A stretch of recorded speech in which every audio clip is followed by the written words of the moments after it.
If I could have become a pianist, I would have liked to have been like John, but my hands and perhaps my brain weren't really equipped for it. We performed together. You know, we were young, oh my gosh, 20. You know, that was 50 years ago. He was gorgeous and obviously an enormously talented pianist. And there was no question that he was going to make a big presence in the music world. There are many kinds of pianists. Some have their way from youth on, others keep developing, and John was one that looked for that growth possibility in himself at all times, and I think that that's an important thing to think about. John was always going forward.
He was a singing pianist. There's no question about that. Tone is the thing that I remember from the great pupils of Rosina Lhevinne. Any great artist brings a sense of identity, one to how they perform a piece of music, stylistically, interpretively, but also with the kind of sound they make. Say you have one piano and 6 fine pianists come out to play, one after the other. If they're really good, they will all have a different sound. And those pianists like John, who had the upbringing of the Russian school, and particularly with Rosina Lhevinne, brought a real sense of wide dynamics to the piano repertoire. I understood that if you, to be a successful pianist, you had to study with Lhevinne. Ultimately, one had to become good enough to begin a career as a pianist or a serious musician, to be good enough to study with Mrs. Lhevinne. You remember those little practice rooms, and you could hear people all up and down the halls there at Julliard in the school, yeah. And I was there one day, I first arrived a few weeks ago, and I heard this tremendous piano playing in the next room from me. Octaves and all this great technique. And I was, those years, pretty good player.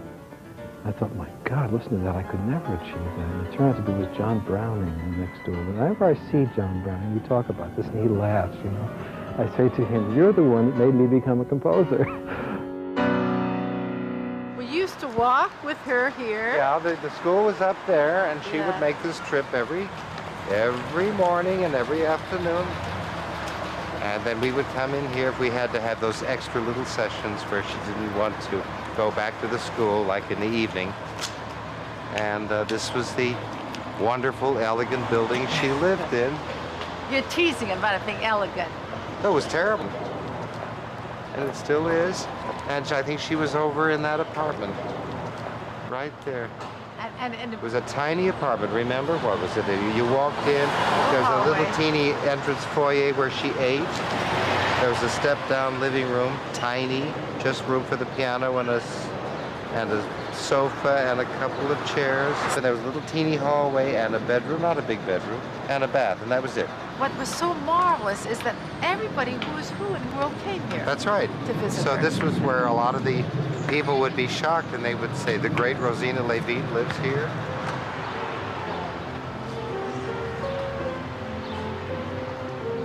Crescendo and move it up so that it would be one line of bass.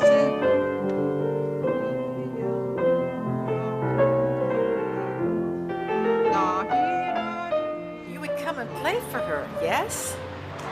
We came and played.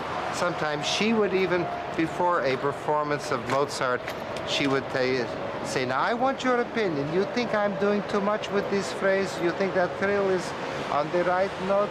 You know, it gives me such pleasure, but I want to make sure that you will like it too. And you always said yes, or Of you course, selected? we always said yes, but we really meant it. She was special, and this is the kind of humility she stood for. Now, you play the first time forte, yes? Now, play that with me.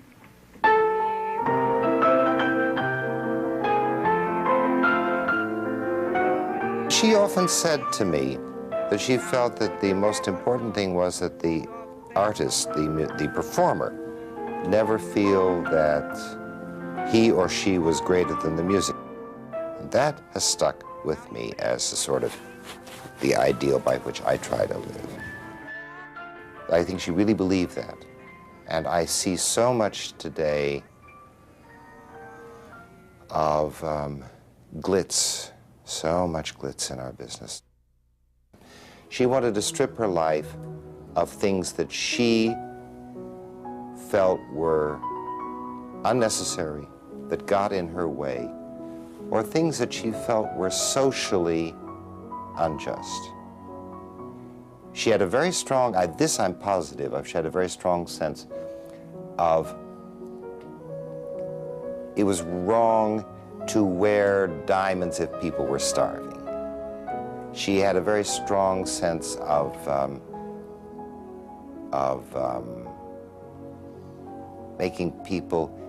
never making people aware that you have more than they do. She really, again, it was part of this whole ethic of hers.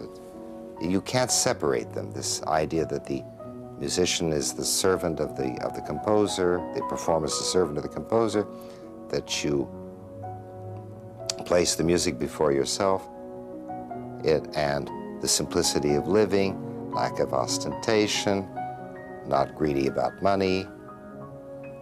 It all fits into a whole. It's all a rather selfless, ascetic, idealistic way of looking at art and life. What a tribute to a teacher. I think Rosina's training at Julliard set him up for a wonderful career. I think she was very influential in a whole generation of pianists.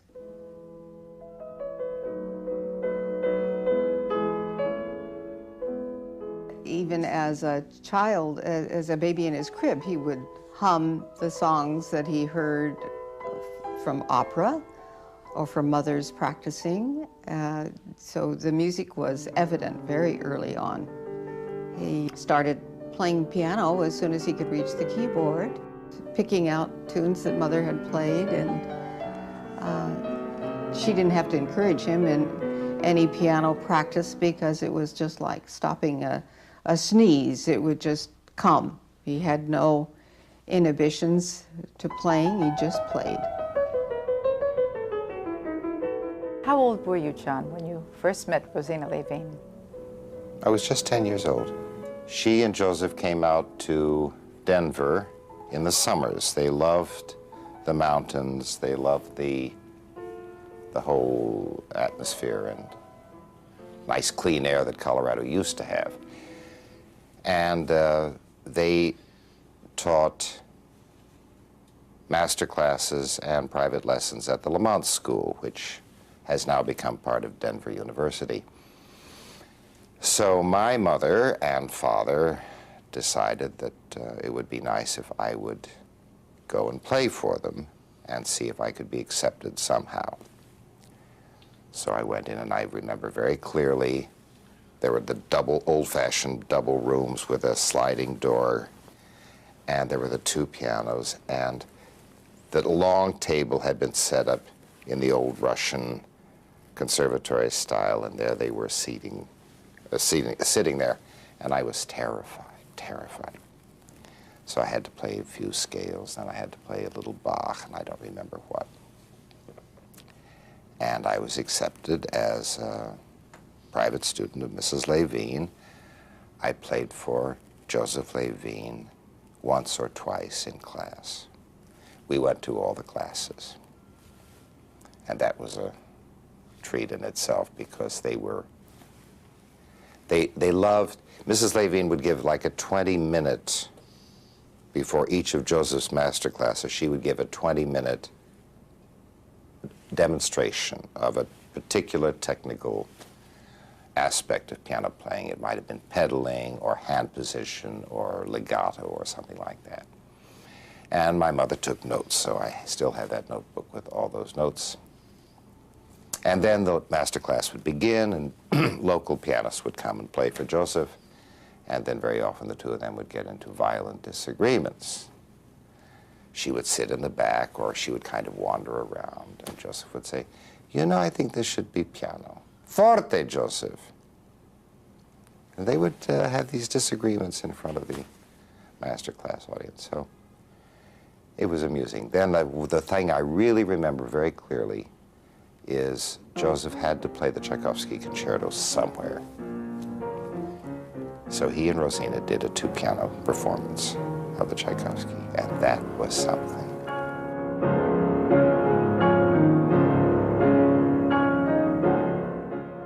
He studied with me in the summer when we taught at the Lamont School, and then they moved to California and studied with me one summer. And in 1952, he won the Joseph Lhevinne Scholarship, which I offer every year in the name of my late husband.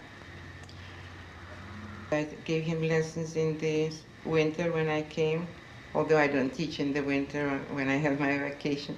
But he was such an exceedingly talented student that I wanted to profit by giving him his lessons in the winter. And then he was next summer with me. And then he went to Julliard.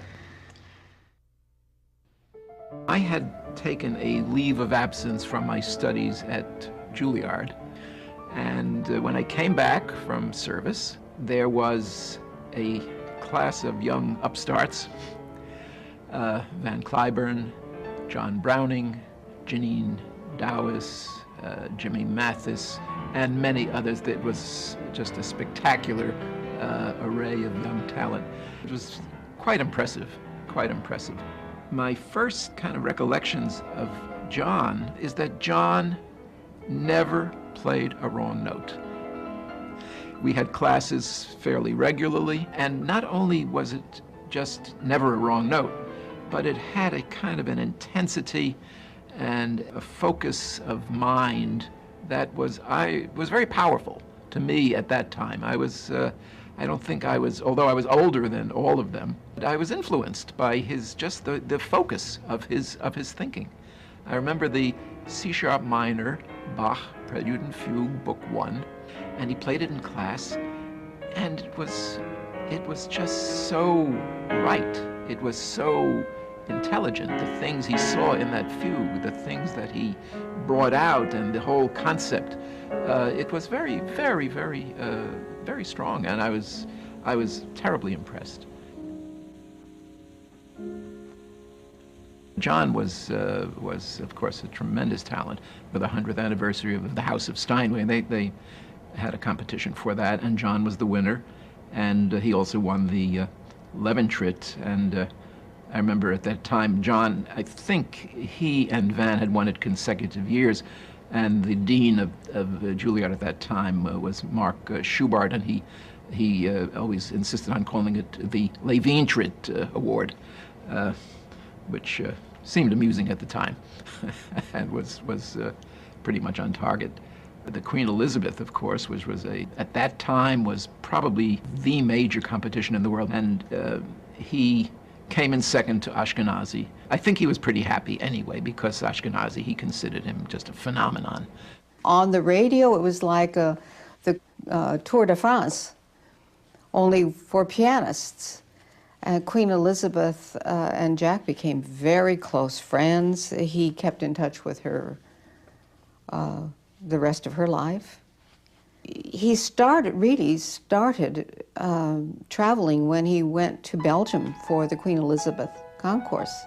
He loved travel. He enjoyed seeing these wonderful places, architecture and the art. He had wonderful successes. He made marvelous friends. He was in beautiful homes, marvelous auditoriums.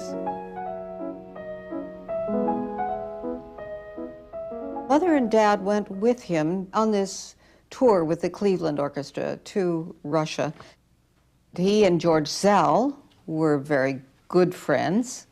Mother and Dad were in the audience watching the faces of the Russians who were enthralled.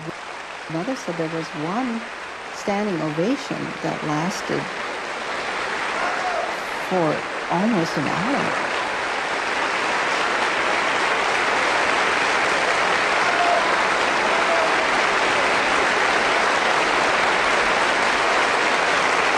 I met John Browning for the first time at the Hollywood Bowl.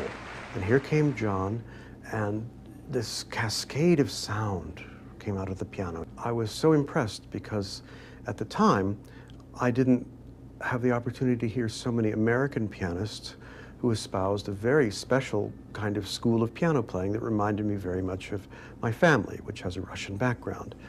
I think it was in 1971, perhaps, when John and I first worked together, and it was in St. Louis. He played the Tchaikovsky Concerto. And again, that connection to the past, the sound of the chords, the lyricism, and the freedom and the flexibility with the discipline is what was so impressive. His life was totally the piano. He was a great concerto performer, which few are. Look at his Prokofiev concertos. All of them are stunning. The third was one of his great stage pieces. We have to realize, yes, Mozart, yes, he loved this, he loved that, he's always a craftsman, but he is the virtuoso. He had the killer instinct of the virtuoso. I recently got a letter from someone, saying, can I track down the Diabelli of John Browning? There was nothing in the world to compare with it. And you listen to it and you see this is a magisterial recording of the Diabelli.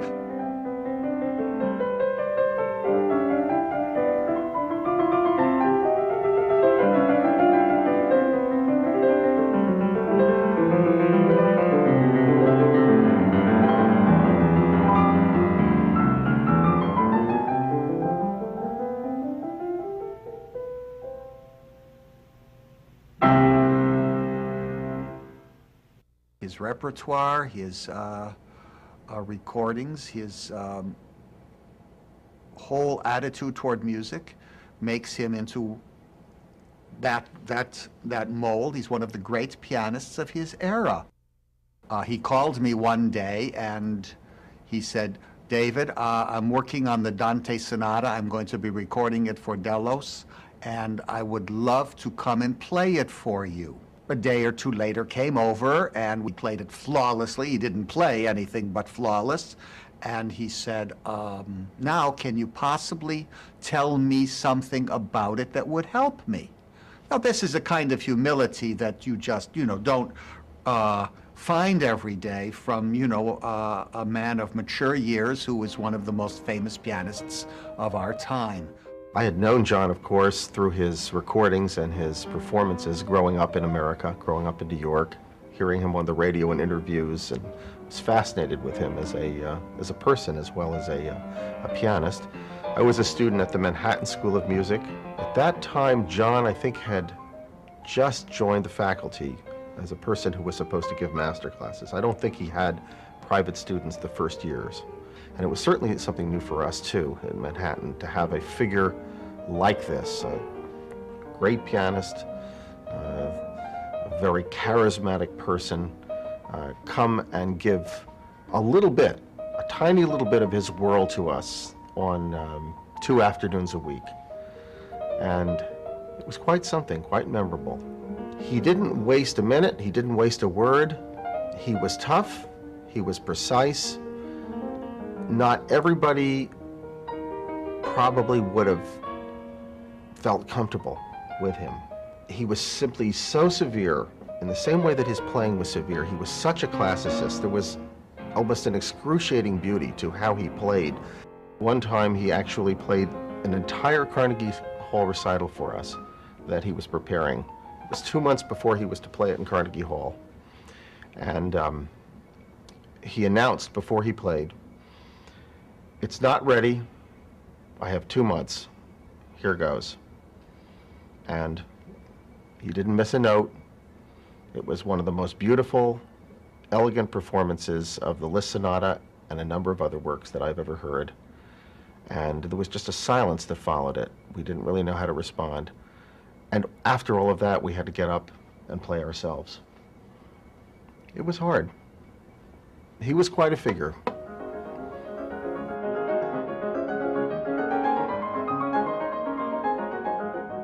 A friend of mine who had been sitting in the front row, or maybe it was the first tier, could look into the piano and look at the hammers and said he plays so cleanly that not only does he not play wrong notes, but none of the hammers around the notes go up to the strings.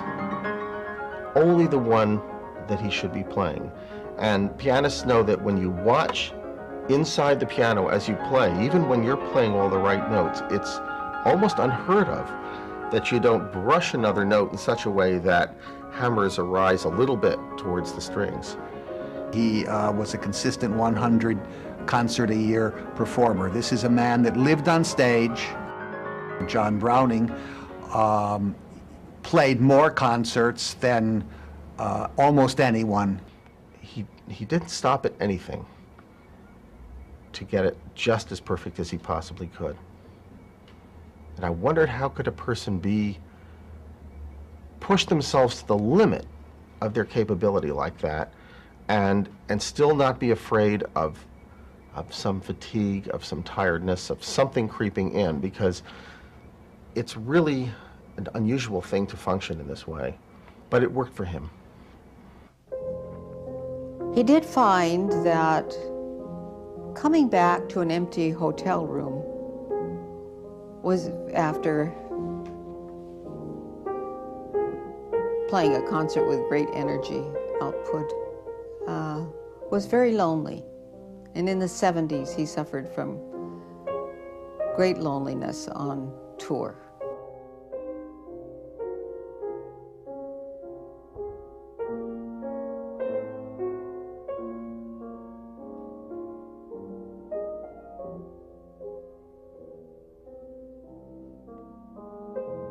He would call me and say he had the ghastly lonelies. After all, he was traveling most of the time by himself and not with a group. In the early 80s, he became practicing Catholic and went to Mass almost every morning at 6:30, wherever he was, no matter how late he had been working. And that way he would meet people on a daily basis and would establish a little family feeling. That was very, very nice for him. Eventually, in 1992, he decided he wanted a little dog that could travel with him so that the hotel room would not be empty. And he was introduced to a beautiful little prize-winning papillon named Tyler, who was 4 years old, had been a national grand champion, best of breed, beautiful gold and white with wonderful butterfly ears. Tyler gave John a kiss and licked his ear, and they were best buddies from there on for the next 9 years. Yeah. And Tyler went everywhere with him in a little satchel. He was a very quiet little dog. Once in a while, he had a star on his door with his name, Tyler. Sometimes the dog would be in the dressing room, but sometimes he would be on stage with him, just sitting there. This dog was with him every moment. He came and played one of our big galas. We did the Brahms viola songs with Pinky Zuckerman. Well, at the end of the concert, when we were all sitting on the stage and having a very relaxed thing where this person got up and performed and that person got up and performed. So I told the audience at the end, I said, there has been another member of the audience here the entire time that you did not know about on the stage. And he unzipped the little carrying case and let him out, and he ran around the stage. The audience went crazy. And it was very sweet. I think John needed almost to be a father, and Tyler was his son. He had his life as a touring virtuoso, and I was teaching. Then he came to Julliard, of course, as part of the faculty, and he joined the faculty. And there, of course, you could say that showed John in a different light. He was a very good colleague. In Australia, actually, there are a great many recordings that are made available, and John Browning's name was one of those pianists of which I had the pleasure to hear as a young man growing up. I was quite aware of the magnitude of his reputation. And I heard his Chopin etudes. There was a wonderful elan about the performance, and so I decided to venture to Julliard and do an audition. The week that I was moving here, about 3 days before, there was a Boston Pops concert on TV, on public television, and it was John Browning playing Gershwin, Rhapsody in Blue. So that was the first time I actually saw him performing with an orchestra, kind of, wasn't live, but on TV. I'm like, oh my gosh, that's my teacher. I'm gonna go study with him in 3 days.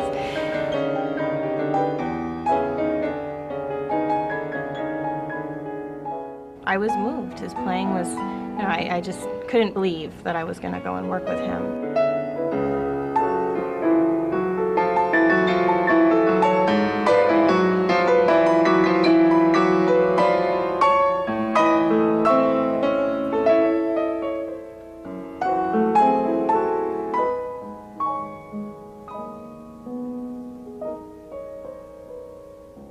I was very taken by his playing. When I see John Browning playing up close, you can see his eyes. They seem to be studying what he's doing, even if it's a very romantic work. And you just can imagine what's going on, the way he's connecting sound and movement, or however he's, expressing it. With the early lessons, I brought a couple of Chopin etudes to him. I said, well, do you have any suggestions or thoughts on this and this bit and that bit?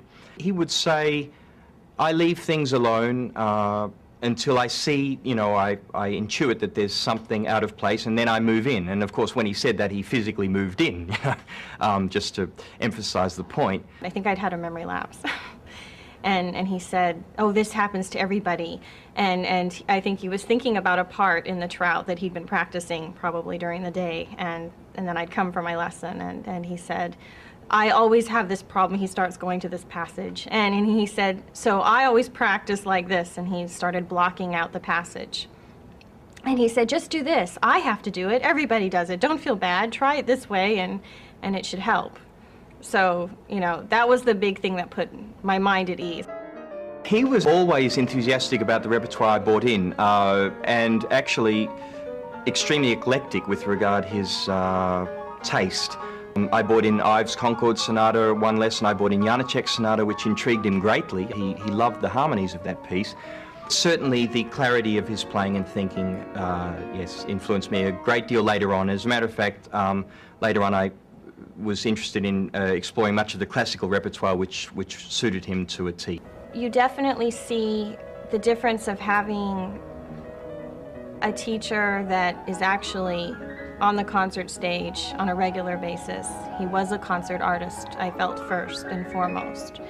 But amazingly enough, I had pretty regular lessons.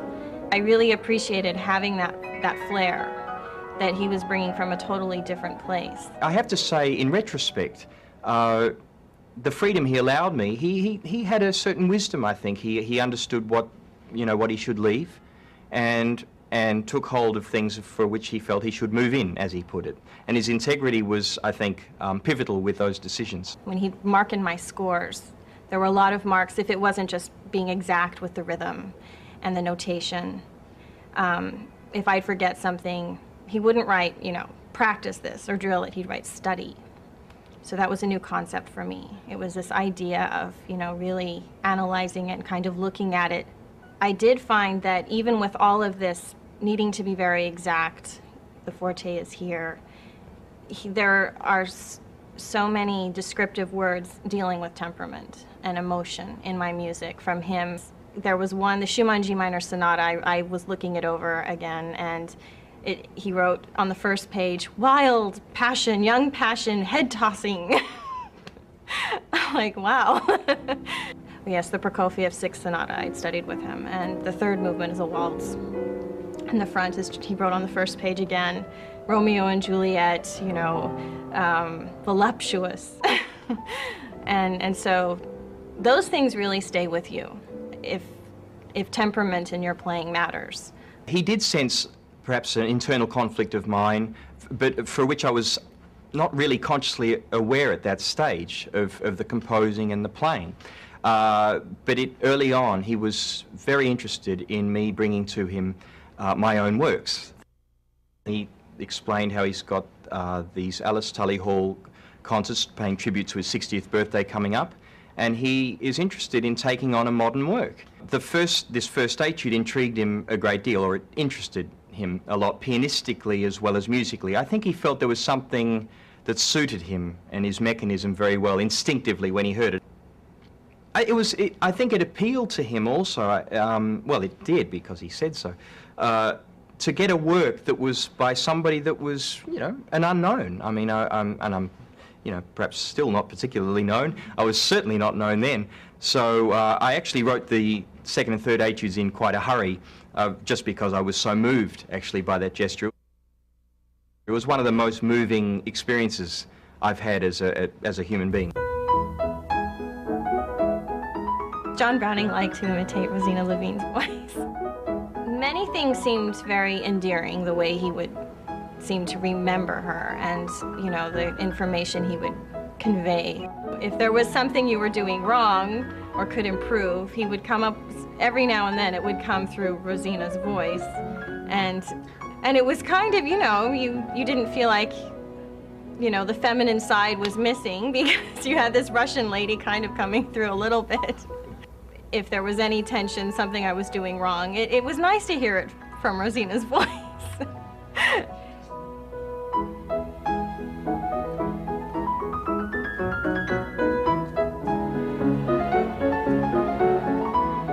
Definitely there is not only one system, but we must admit still that since Anton Rubinstein and his brother Nicholas, who founded the both conservatory, Petrograd and Moscow. It was so many wonderful pianists, and it continues now. As with several other of her students, I feel the need to pass on that sense of the tradition. As you well know, she made a very big point of Anton Rubinstein, who must have had an extraordinary effect. First of all, he was the founder of the whole Russian school of piano playing. He single-handedly established both the Moscow and the Petersburg conservatories. He set the whole standard of piano playing in Russia. And he apparently gave a series of final concerts in Moscow.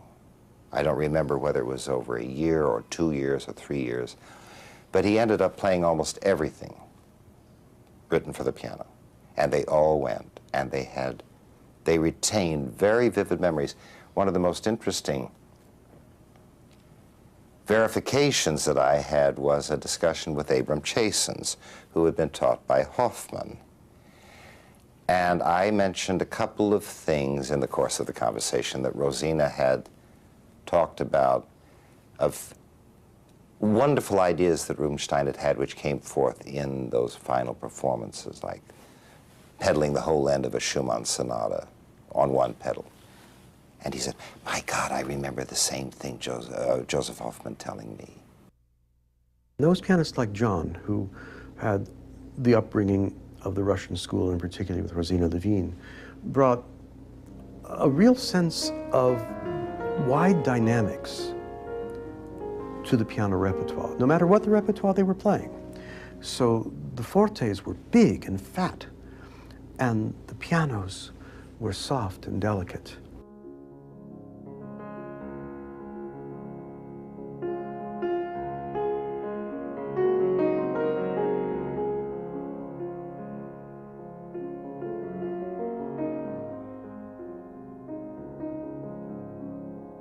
They also brought something that doesn't get talked about so much, a rather astonishing legato, where one note connects to the next. If you sing, or if you play a string or wind instrument, this is relatively easy. But for the piano, where each note is struck by a hammer, to get the notes to connect without hearing the hammers themselves is a very difficult process. John's legato was extraordinary, much like a Horowitz legato or a Lhevinne legato, any of the great pianists from that time. So that sound, that style that he would bring to the music was carried on by the extremes of dynamic, clarity of the phrasing, but particularly for me, the legato, the long singing lines.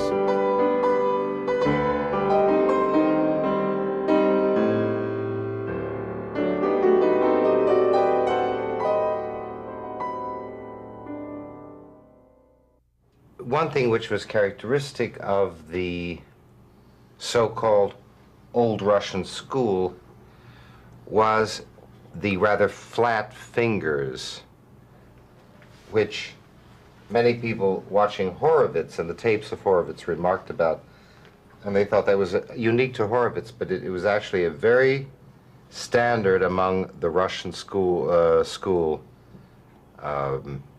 teachers and pianists of that period. The model position for the hand was the B major scale, where you had the two, or you had a lot of black notes rather than just the white notes of, say, C major. You had black notes which put the fingers out more. The point of the flat finger was that it produced a better sound. The fleshy part of the finger here as opposed to the hard, bony part of the end of the finger. So that melodic playing, particularly using a flat finger, produced not only a fleshier contact with the key, but it also automatically produced a slightly slower, less speedy attack on the key, so that you tended to get a better sound from a flat finger than from a pointed curved finger. the Russians all, and I've spoken with Horowitz about this as well, they all emphasized a principle of Rubinstein's, which was this, what they called the dome, or the arch of the knuckles here, so that this knuckle would be strong and almost unbreakable, that you could put tremendous pressure on it and it would never collapse. But you could have straight fingers without any bending in, just straight. And then the wrist and the arm would be flexible, so that you would keep this firm arch here, but the wrist would be flexible, never tight. The thumb particularly, never tight. That's what causes so much tendinitis, is a tight thumb. And that you played as if you had weight from the shoulders, a weight on your shoulders, so that you did not play with tightness. Evenness was very important, that the scales and all the passage work be even, not necessarily so fast, but very even, and often Mrs. Lhevinne would say, if they are really even, and Joseph found this out himself all the time, if the passage work was even, it sounded faster than it was, and if it was not even, it sounded slower than it was. So the advantage was to have very even passage work. Above all, they both hated, both Joseph and Rosina hated a percussive, ugly tone. They did everything they could to teach you to develop a big, rich sound for relaxation of the shoulders and elbows down rather than out. Those were very important principles. And also to sit up straight, but leaning slightly into the keyboard, rather than an arrogant attitude of back where you cannot get the weight of your body into the keyboard. I think that it's excellent to introduce the double thirds and double sixths, and they are the fingering by Plaidy, which I like very much. And for advanced students, that is the most valuable exercise, are the double sixths, because they really limber the fingers very beautifully. There is nothing better than before you go to play a recital or a concert, few minutes like my late husband always did that, and John Browning and Van does that. Just play a few minutes, double six, and you feel like you practiced a long time. It seems to me that there is a great deal more tendinitis going around now than there was when I was in school. I don't remember a single Lhevinne pupil having a problem with tendinitis. I think part of it is the technical approach, but part of it was also Rosina was very careful about warning the students, never practice without warming up. Always do, you know, the double thirds, the double sixths, the stretchings, before you start banging away on a big technical work. John was talking to me about the fact that people were getting tendinitis. And he asked me, have you had any problems? If you have any problems, make sure to let me know. And he said, I find it's running rampant and it's unnecessary. And so he told me about the Plaidy exercises, and he felt it would prevent problems with tendons because of fingering and how you balance the weight in the hands. It means the top line in the right hand and the bottom line in the left hand must be legato.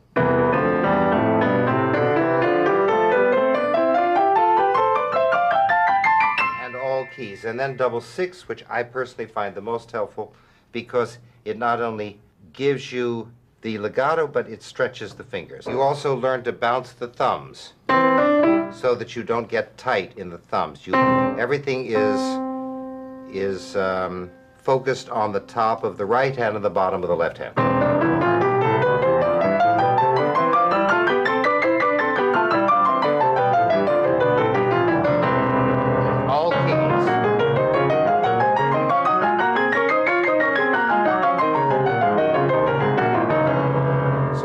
What that also does is by top of the right hand, bottom of left hand, you automatically have the exact balancing of chords.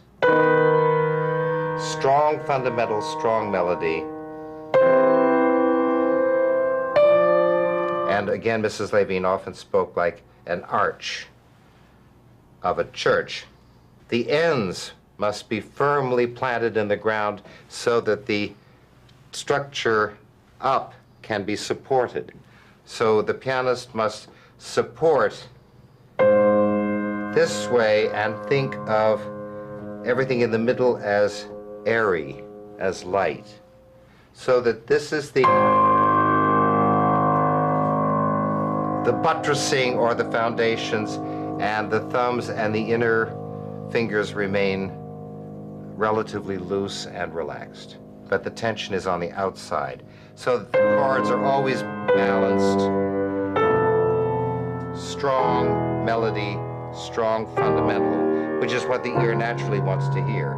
If you don't give fundamental, you feel like you're not having a floor to stand on. If you don't have a strong melody, you feel as if there's no voice. You know, I rather like, again, this O and firm fingers. The two which are playing are on the piano. The other one look up. But you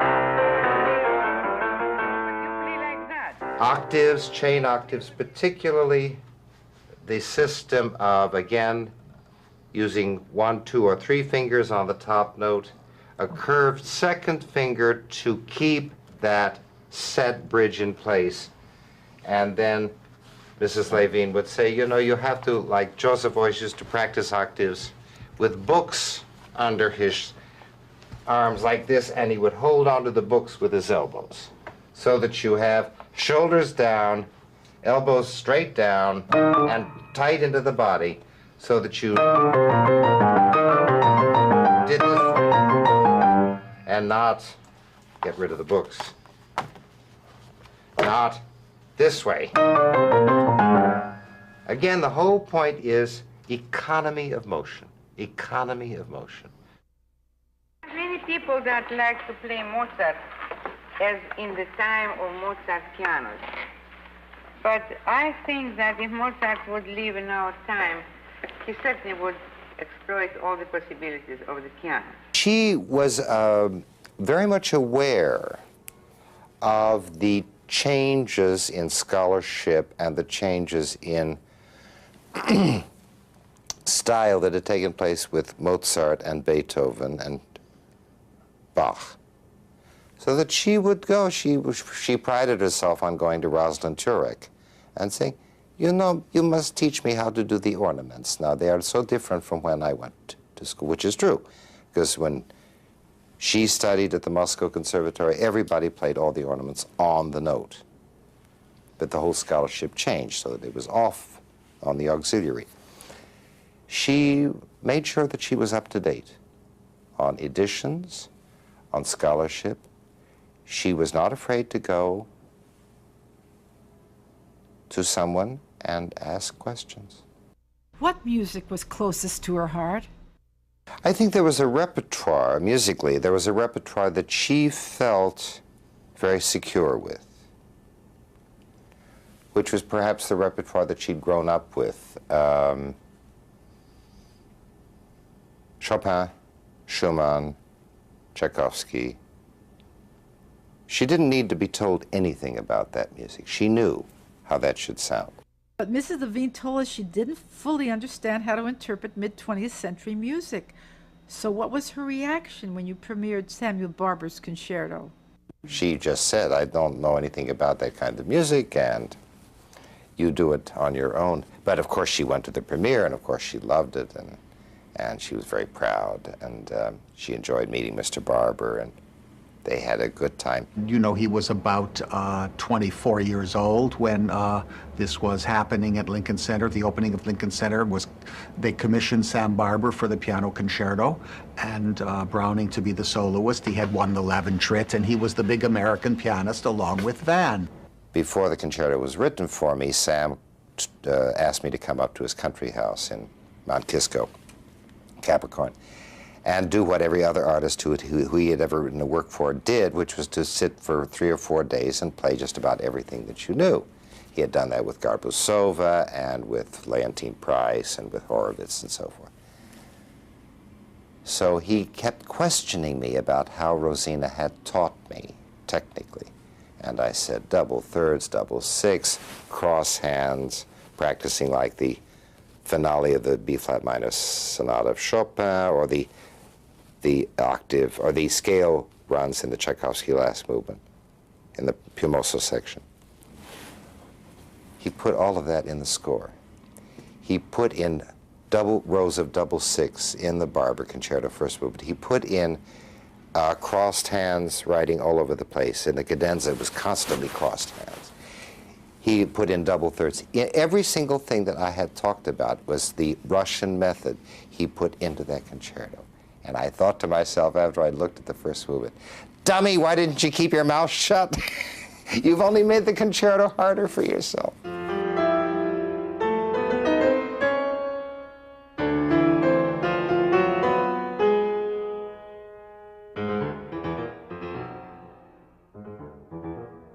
It was in 1991 that John and Leonard Slatkin and the St. Louis Symphony Orchestra made the CD that won a Grammy, John's first Grammy.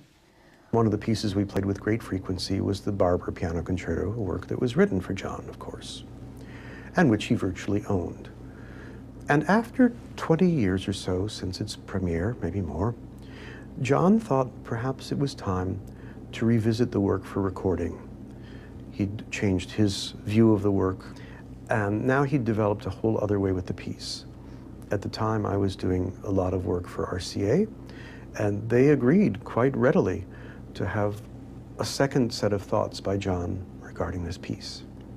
So we put it down for the second time, and it's wonderful to hear the two versions that John made of the work, because you really hear how an artist grows into a specific work and how their interpretation changes.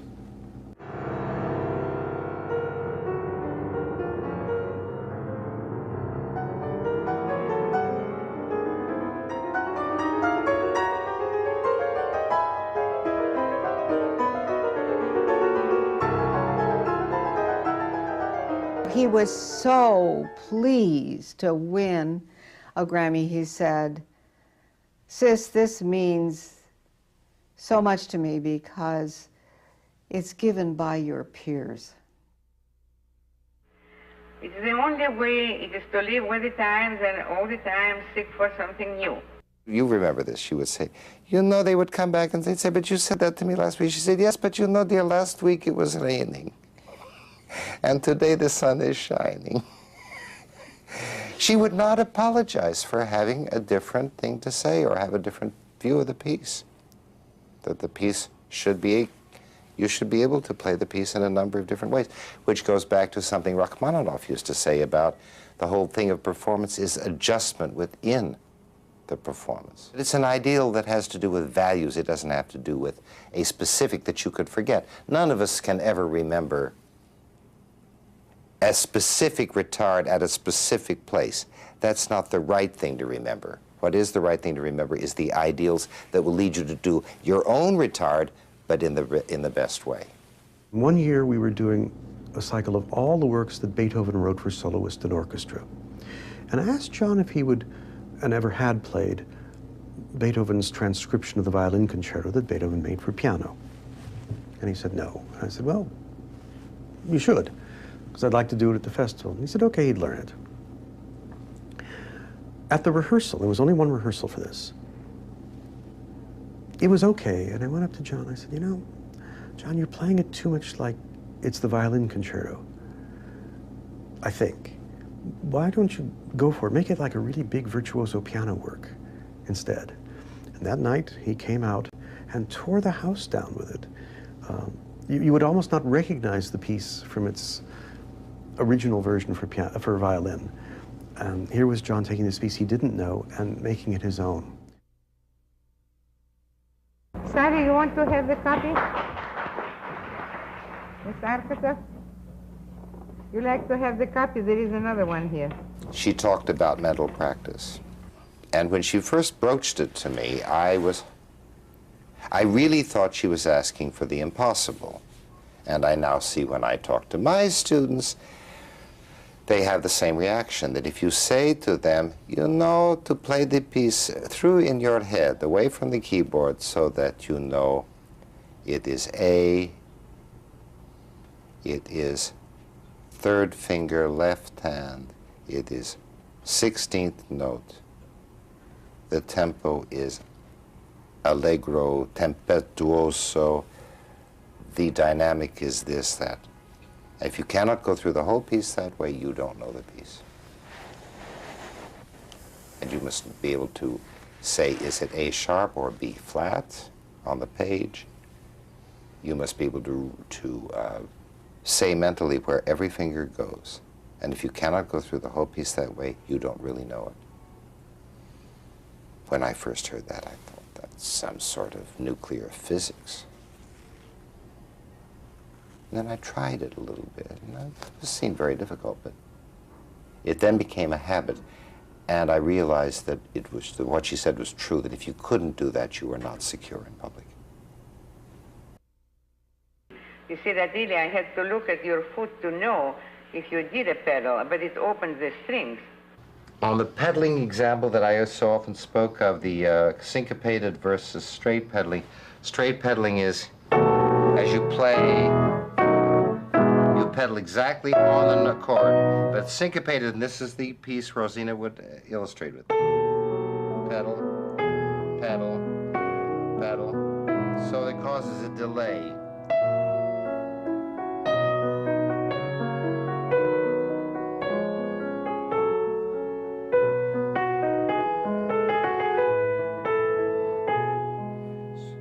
So that you create a seamless, or as seamless as we can on the keyboard, a seamless legato by delaying the change of the pedal. You technically blur that much, but you're not aware of it if you're skillful. They both recognize that the piano sound dies the minute it's struck, so that a legato for a pianist has to be faked. There's no such thing as a genuine legato. So you have to be a master of illusion. Also, another point Rosina made so often, and I remember her saying this over and over again, before you start a piece, put the pedal down so that the piano is wet, not dry. And don't approach a beginning of a Chopin nocturne without any pedal. Open up, if the dampers are all raised, and have the piano sound automatically going into an instrument which is open. The difference, if I pedal on a Chopin nocturne before, if I play just and then pedal at the same time, this is what you get. But if I put the pedal down beforehand and then, it's a different sound.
When I got the news that John had died, I was at home, and the call came, and I knew he was sick. It still was a shock. I mean, he was not old.